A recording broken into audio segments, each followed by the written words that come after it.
after years and years, I finally figured out the secret of getting like blending over here is that you have to look grumpy in public. It's so sad, but it's true, honey. If you look so Not smiley in grumpy, public, just neutral. I don't have a neutral face. Either I smile or I look grumpy. That's it.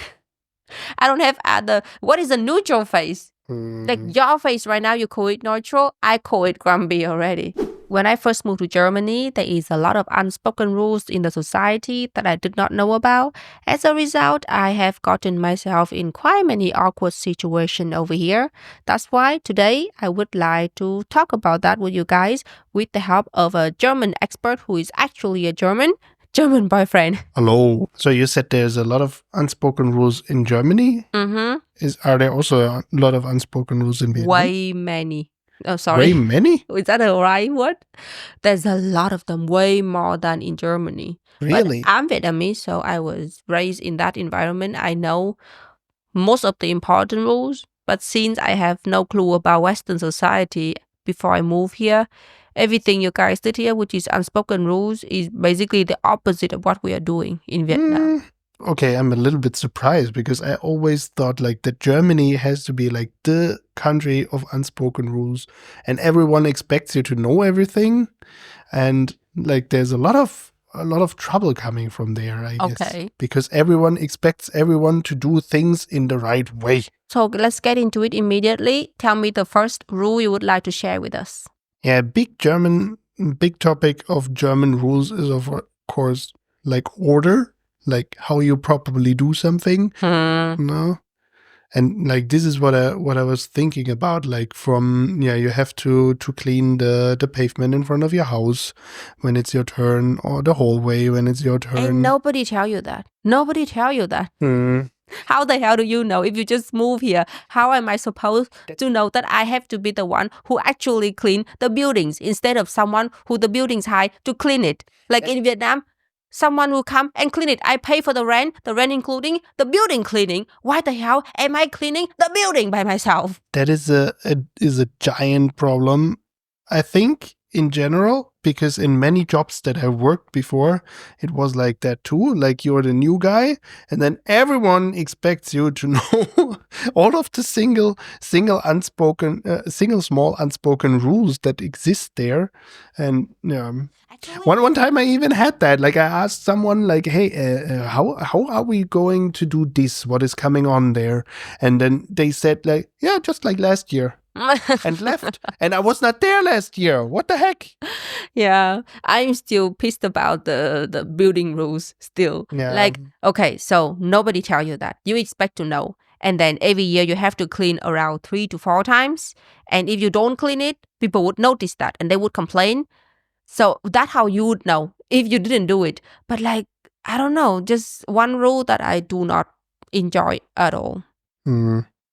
Today we just had another one. We were in the supermarket. I mean, Uyen was already surprised that here in the supermarket you can bring your backpack inside or a bag or whatsoever. But then the unspoken rule is like you don't go shopping and then you put the stuff directly into your backpack or something. And like, yeah, I don't know. I learned that as a kid for the first time when I had like a bag with me and I was like, oh yeah, it's very easy. I just put the stuff in there and everything. And then one of the employees was yelling at me. Really? Yeah. I didn't know because when I come to go shopping in Vietnam, all of my bags is locked into a locker. So I came in without a bag. So I never know what to use my bag for until I moved to Germany.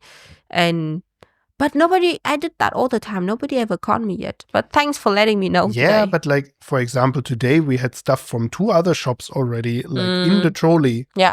And like, then there were stuff coming in and yeah, in the shopping trolley, there was already stuff that they would also have sold in that shop. So yeah, but no, maybe overthinking.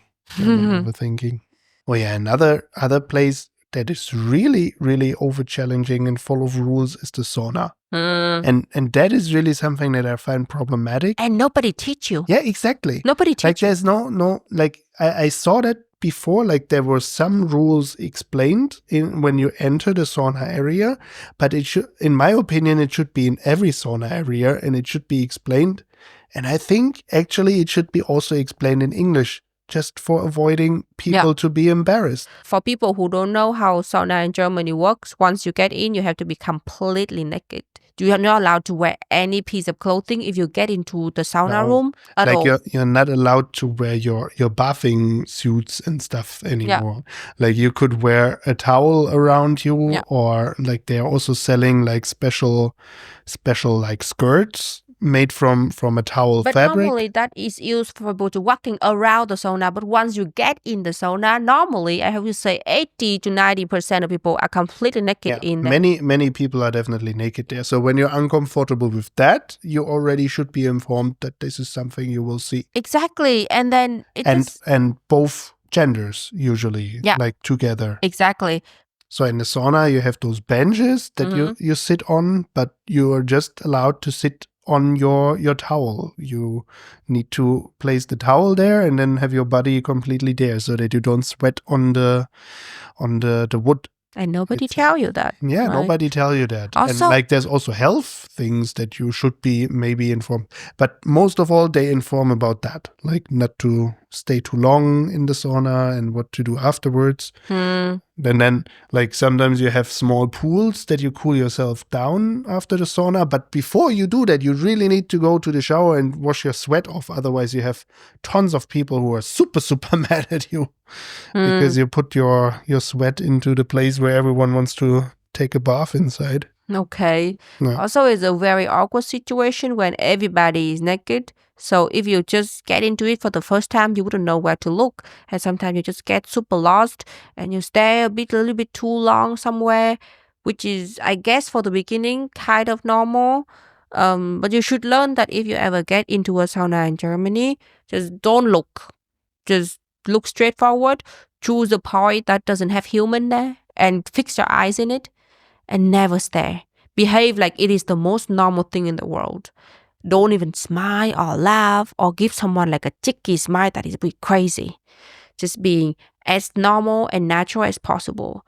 My personal advice is just stay away from the sauna. Why do you want to be naked with a bunch of strangers there and be sweaty like crazy? It is something I never want to do and I would never do. Talking about sauna, I also want to talk about thermal bath in Germany because it is such a big thing that Germans loves to do. Okay. They have this kind of weird rules over there that if you put your towel into a chair in a thermal bath, normally it's in the thermal bath, in the pools as well, the chair belongs to you for the whole day. And honestly, it's a bit weird because let's say there's 100 chairs in the pool, around the pool, and there are 2 people lying on those chairs.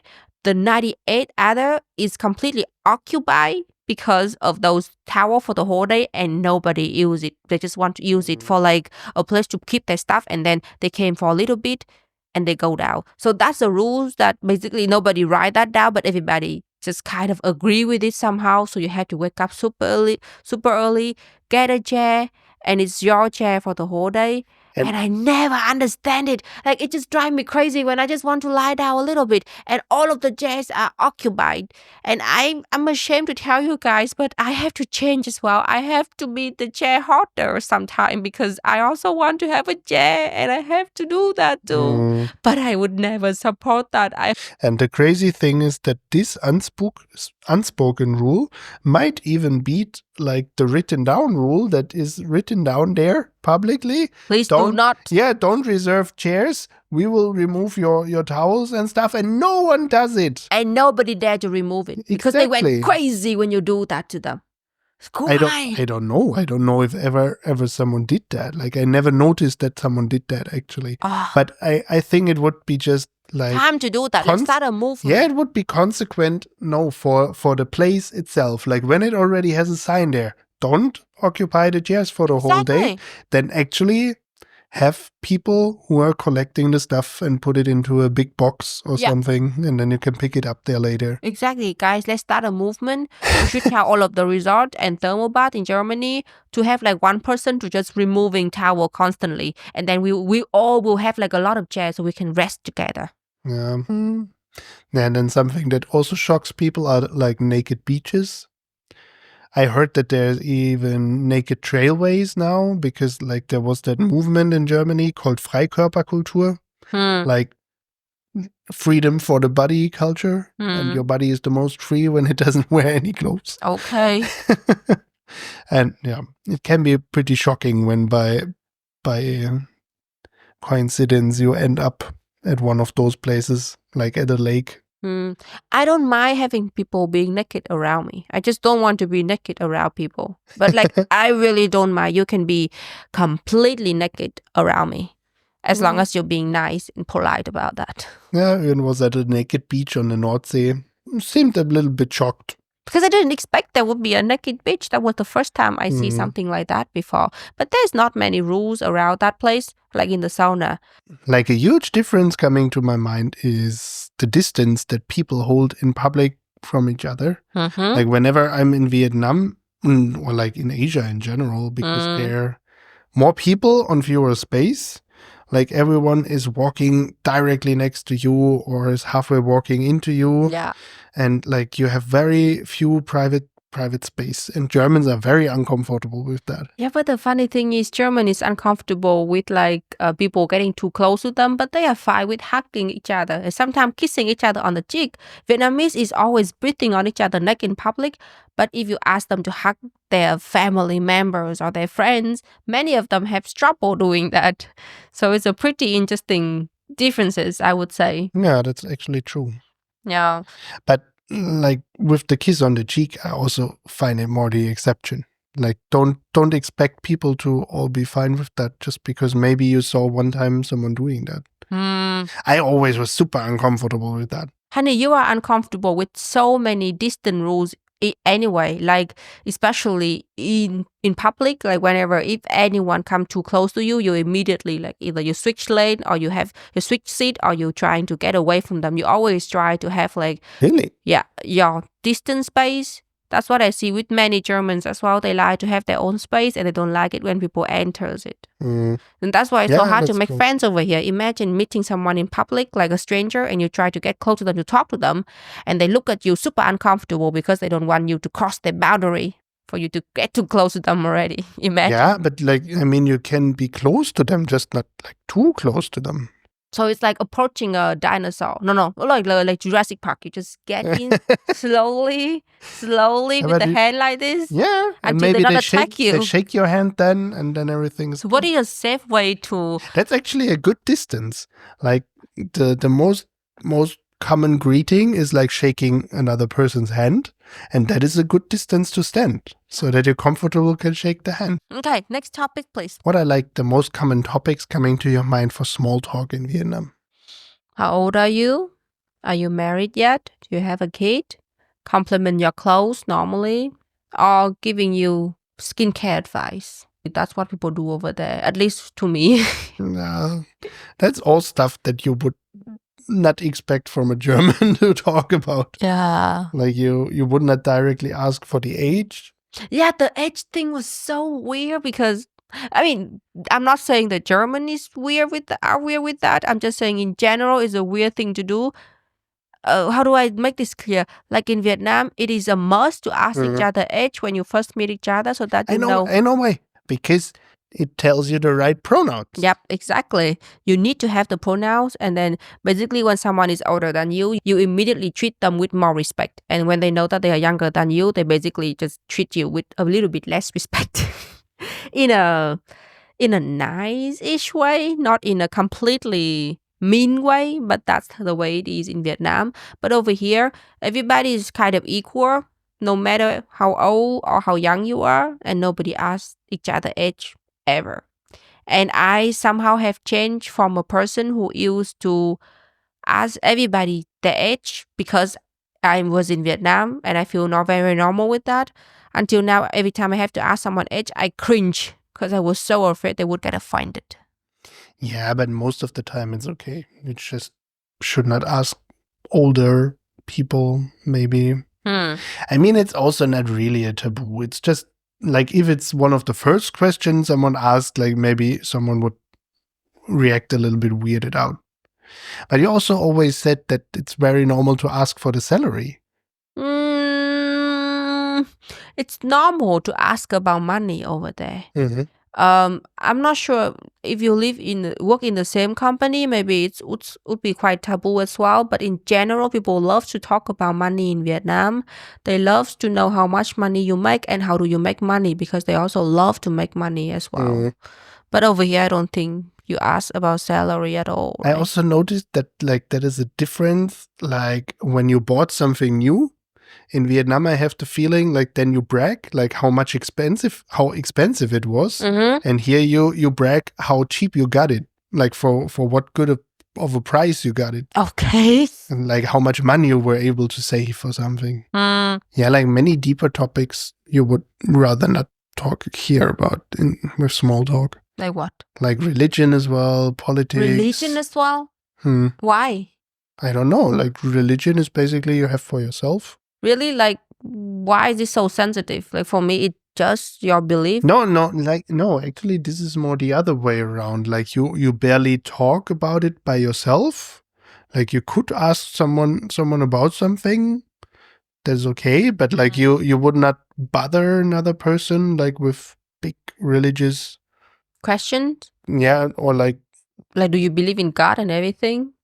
Like in Vietnam, it's not a problem at all. Nobody asks about your religion because 90% that you are atheist anyway. It's super rare for me to meet anyone who has a belief. So normally that's never the first question or any question in the small talk, because we don't really have any religion to begin with. When you're German in Vietnam, then the small talk usually starts with, so you can drink a lot of beer? And then do you like football? Yeah, and what is your favorite football club? Other big difference is that you usually don't brag about yourself over here. And I think that also has to do with not so much giving compliments. It's a little bit too difficult to see the connection, but like, yeah. You know what? I have a thought about it. You're right that they don't brag about themselves over here. They don't talk about their car, the house they just bought, or everything. The problem is because of that, they talk about almost nothing, you guys. It's super hard to connect with a German because they don't like to share things about themselves. Their achievement, their failure, anything. So I think they get it was humble, but at the same time, it's super hard to like find anything to talk with them. Like for me, normally I just start babbling about myself. Probably they would find me either bragging or oversharing or something, but that's the way I am. And I think that's how people could get some information to get to know me. Some of German boyfriends fan, until this point, I have no clue about who they are as a person because they don't really share anything about themselves at all. But I think with your way of doing things, I think you're more like charming for people because they're not used to it.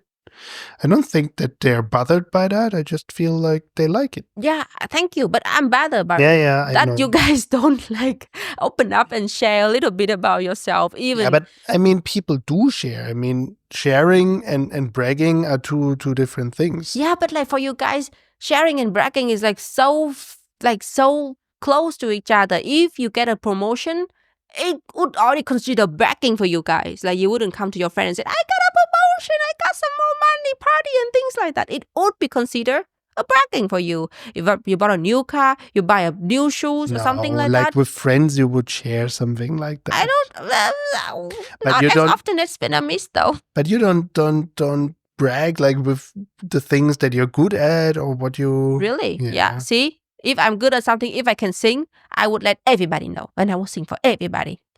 Like, for me, it's not bragging. I just think it's just sharing. Like public transport, there's tons of unspoken rules. Like what? I feel like you don't call there, you don't have too loud conversations. You definitely don't play music there or watch loud to TikToks. The thing is, okay, you guys have a lot of unspoken rules. And you guys are very direct. But actually, when I live here and I go to like a public place, like in the tram, and someone actually talk loudly on the phone, listen to music and stuff like that, very few people actually stand up and tell them to stop it. Exactly, because this is where I think the stereotype of Germans being straightforward and everything is not that true. Because like they would all feel grumpy and they would all give people looks. Yeah. And they would stare there and they would make noises like.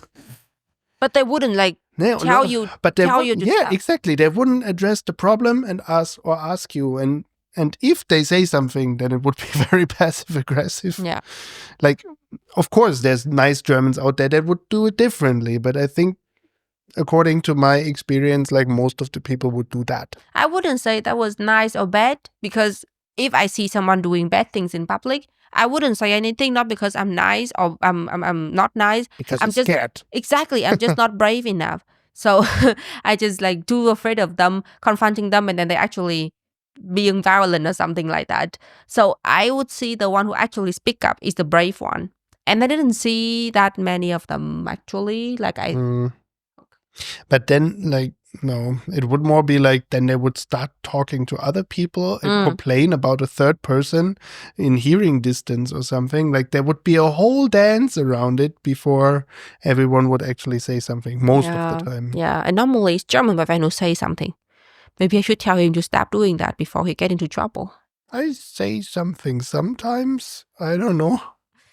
Another one, but we already mentioned it sometimes, is like what happens in Vietnam if you go and visit someone unannounced. Another rule that I think you must know if you ever go to Germany is that everything here work on appointment. So you would never you can never get anything done without an appointment. There is no chance seeing a doctor, appointment, going to seeing your friends, appointment, see your parents or call your parents, appointment, going to the government to do any single thing from tiny to small thing, it's all appointment. So when it comes to, for example, friends interaction, if you don't make appointment with them normally a month in advance, chances are very, very low that you could actually meet them. There is very, very few chance of just calling them up and then they can show up or they can do things with you. And it's true for almost everything. And I guess it's good for basically having a little bit of an organized life. But deep inside, I just miss the chaotic I have in Vietnam. Like everything is so spontaneous in Vietnam and it worked out anyway. Like I don't do anything with appointment in Vietnam. So sometimes I go to a doctor or like I go to like a beauty salon or a hair salon and I wait a little bit, but it worked out. But instead of that, I would rather do that than taking my courage, calling up everybody, asking if anyone have a free appointment. And somehow you guys make so many appointments and yet there is no appointment whatsoever. What kind of system is that? Everything is based on appointment and there is no appointment available for anything. The earliest appointment you can get for anything is like 2 to 3 months later. It doesn't make any sense at all. Are you still talking about friends or doctors? I'm talking or about hairdressers services and things like that in general. But friends, come on, at least your friends, they have kind of a full social life and they do a lot of things. And if you want to like meet them, you actually have to be pretty lucky. They're not like us, honey. Me and German boyfriend is actually very free. We are the kind of friend who you can call up and then we just say, we have time tonight. But most of his friends, you actually have to wish for luck if they are free or not.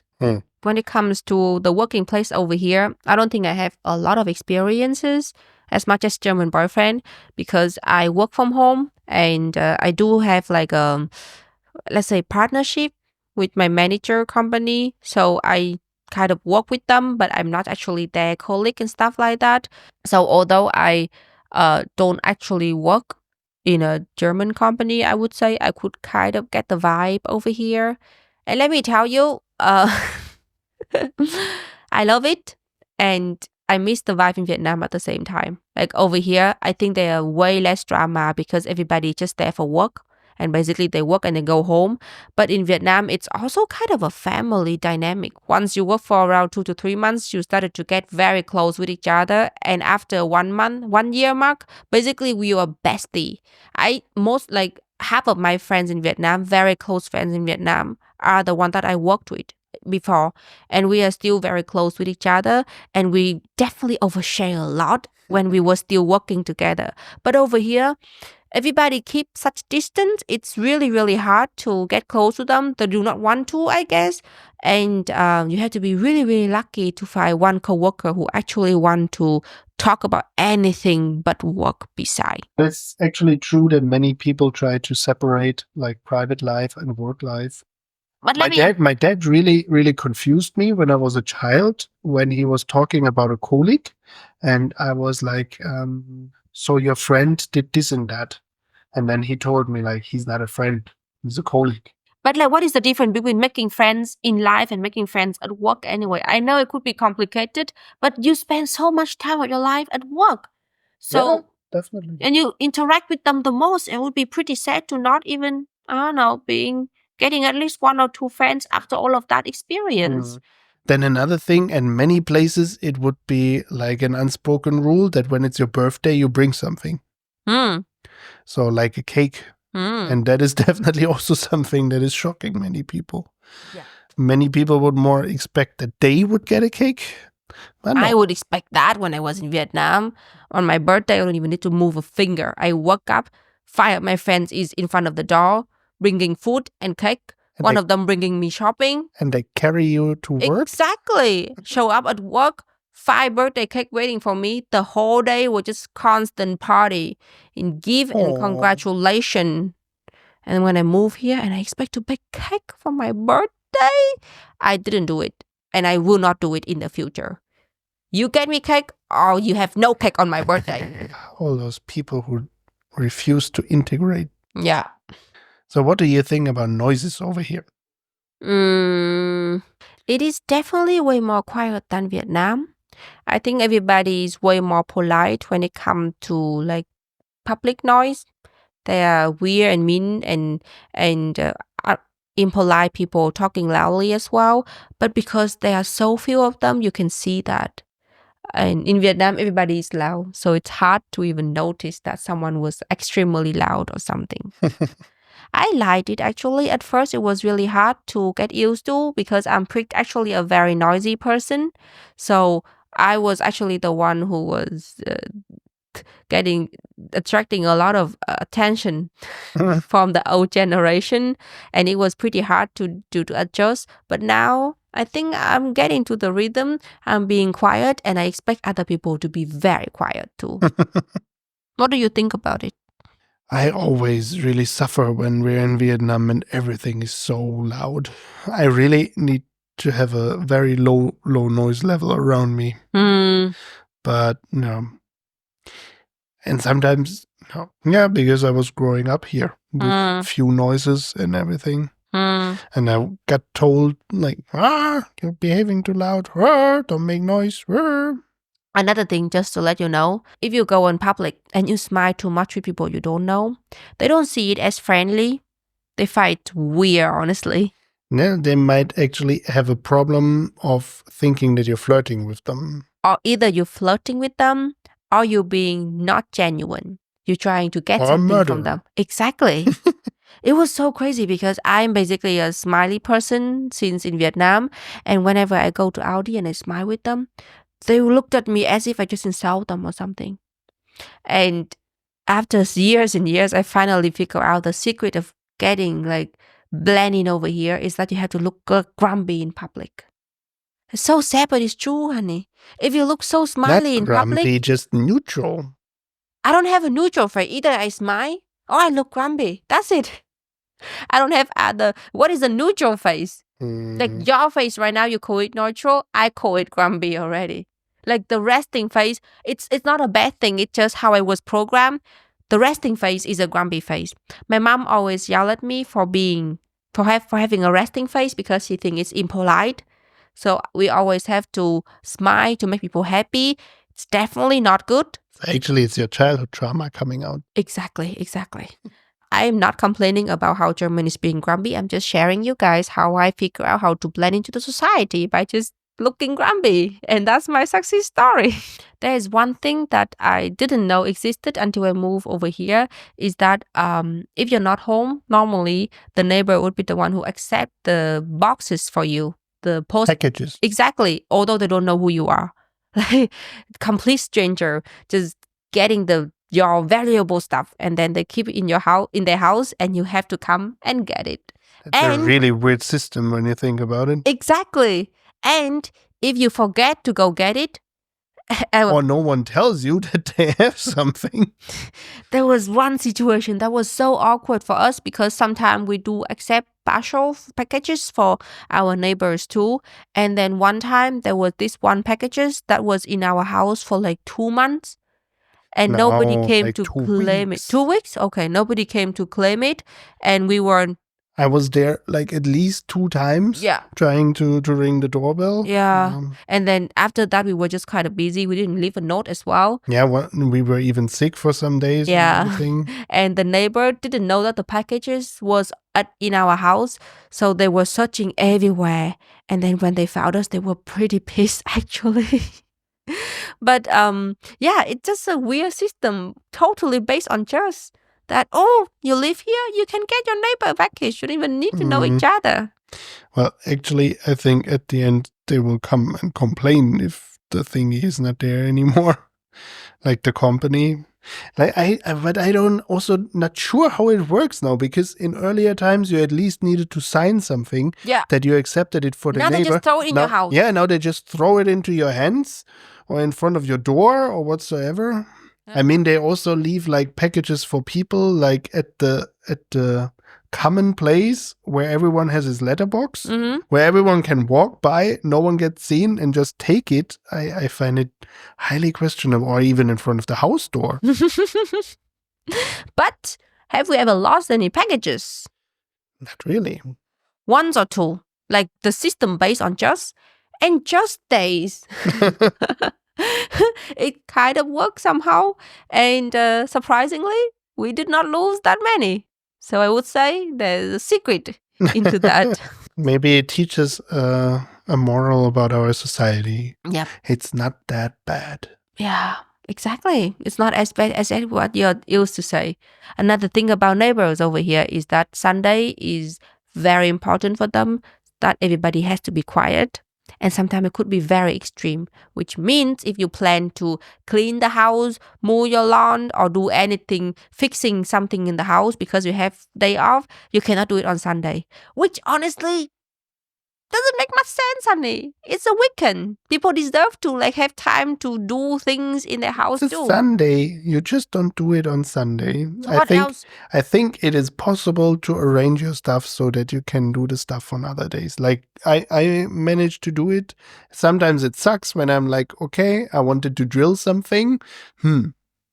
But then you need to remember it on Sunday. Let me ask you, if someone work a 9-to-5 job, they work up at like 8 or 7 or something, they cannot do anything because it's too early. They go home at around 6. It's too late already. They cannot do anything anymore. See, the most 9-to-5 jobs are from Monday to Friday. Yeah, exactly. So you have one day to do every single noisy thing you could think of. It's a bit too few, honestly. What if you want to go out on Sunday? But you can also drill on at 5. I'm just saying, if you go home, if you work a 9-to-5, when can you drill? Tell me. From 5 to 10. You cannot drill from 5 to 10, and it's too late already. You're just not allowed anymore after 10. Well, legally, you're not allowed after 10, but honestly, if you start drilling at 8 p.m. over here, I'm sure our neighbor would come and complain. I think 8 is still okay. You My mom always complained after 8. If you're in a very conservative area, they might even complain when you do something around 12, because that is the time of noon silence. Mittagsruhe. You sound like a grumpy old German. Yeah, I'm practicing already. I'm looking forward to my grumpy old German time. Uh-huh. I will just complain for the whole day and not do anything else anymore. Yeah. Okay, sweetie, I think it's enough. I think from all of those rules, people's heads need to be smoking already. Yeah. So we hoped you liked it. And if you liked it, please leave us a thumbs up and a follow and a subscribe and a comment. What is your favorite rule? Or what is the unspoken rule of your home country that we don't know about? Please let us know. And I hope to see you guys in the next episode of our podcast, Culture Cuddles. Bye-bye. Bye-bye. Culture Cuddles is produced by Yilmaz Hummel for Uyen Ninh and her German husband-to-be. This episode was produced by Niklas Stündel and Freak Sitter. To submit your own story for the podcast, go to culturecuddles.com.